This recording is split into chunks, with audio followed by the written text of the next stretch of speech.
Aujourd'hui, nous allons regarder comment utiliser l'outil pinceau sous Photoshop, et notamment pour créer une nouvelle forme de pinceau. Donc, on démarre Photoshop. Avant ça, une petite astuce aussi, j'en profite pour montrer dans les réglages de préférence, général, performance, ne pas hésiter à augmenter l'état d'historique ici, qui est souvent d'origine à 20, et augmenter à 60 ou 80. C'est quand on fait des retours en arrière, des annulés, des CTRL-Z, pouvoir remonter plus loin dans l'historique, tout simplement. Et ici, pareil, on peut jouer sur la RAM disponible pour augmenter les performances de Photoshop. Pareil, sur le disque dur sur lequel il travaille, on peut choisir de le dédier à un deuxième disque dur pour qu'il y ait plus d'espace de travail, notamment pour les gros fichiers photos, par exemple, qu'on doit travailler. Voilà, une petite astuce. Donc, en ce qui concerne la partie pinceau, donc on part sur une nouvelle feuille. Hop. J'appuie sur F pour mettre en plein écran. Ensuite, je crée un nouveau calque ici. Hop. Nouveau calque est là.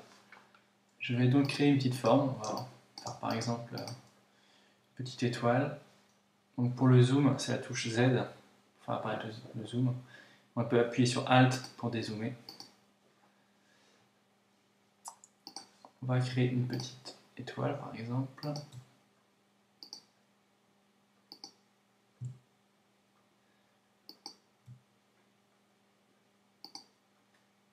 Hop.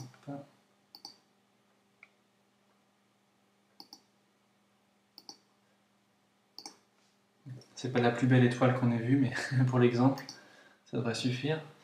Donc j'ai utilisé l'outil pot de peinture en fait ici pour appliquer la teinte noire qui est ici dedans, dans la sélection. Donc ensuite je désélectionne. Non pardon, je garde la sélection, je dis une bêtise. Je garde bien la sélection qui entoure l'objet. Et ensuite je vais dans édition, définir une forme prédéfinie. Je clique, forme, étoile 0,1 par exemple. OK. Et là, ensuite, je retourne dans l'outil pinceau. Et là, je retrouve ma forme ici, c'est la deuxième étoile qui est là. Donc on voit, on peut l'appliquer. Donc on peut l'appliquer à la taille d'origine. Il faut d'abord désélectionner l'ancienne aussi. Sélection, désélectionner. Donc je peux créer un nouveau calque, par exemple, et supprimer l'ancien. Hop. Et là, donc je peux appliquer ma forme comme j'ai envie. Je peux lui changer de taille. Voilà.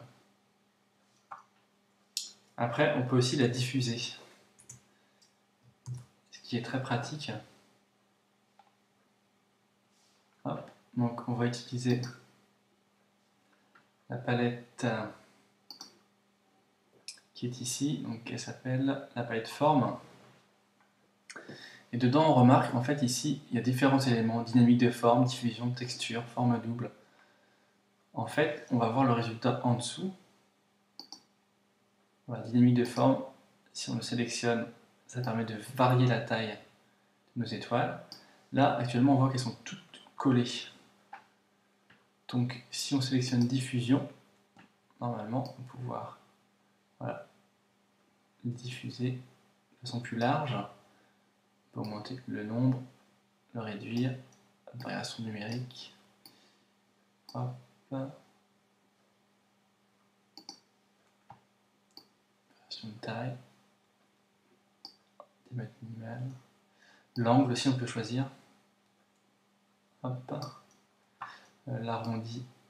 Oui, ça déforme un peu l'objet. Ça dépend. Pour certains, c'est plus intéressant ou pas. On peut ajouter une texture, forme double. Forme double, c'est qu'on rajoute une deuxième forme à la suite. Bon, ça, c'est un peu beaucoup.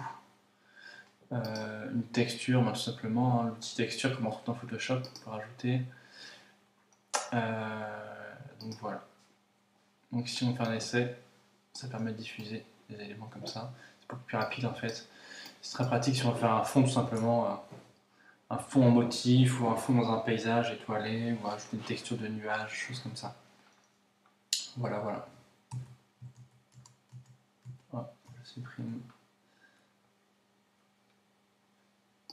Pression de la plume, ça va vous servir dans le cas où vous utilisez une tablette graphique. Et du coup, ça va diffuser plus ou moins la forme selon si vous appuyez ou pas sur le stylet de la tablette.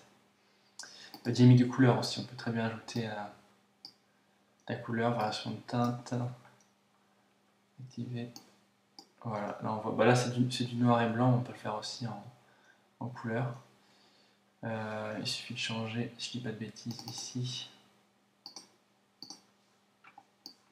Voilà, j'ai ajouté une teinte de couleur ici, donc ici on trouve de la couleur. Voilà en gros pour l'outil pinceau. Donc maintenant on va arrêter la vidéo, on va en préparer une autre.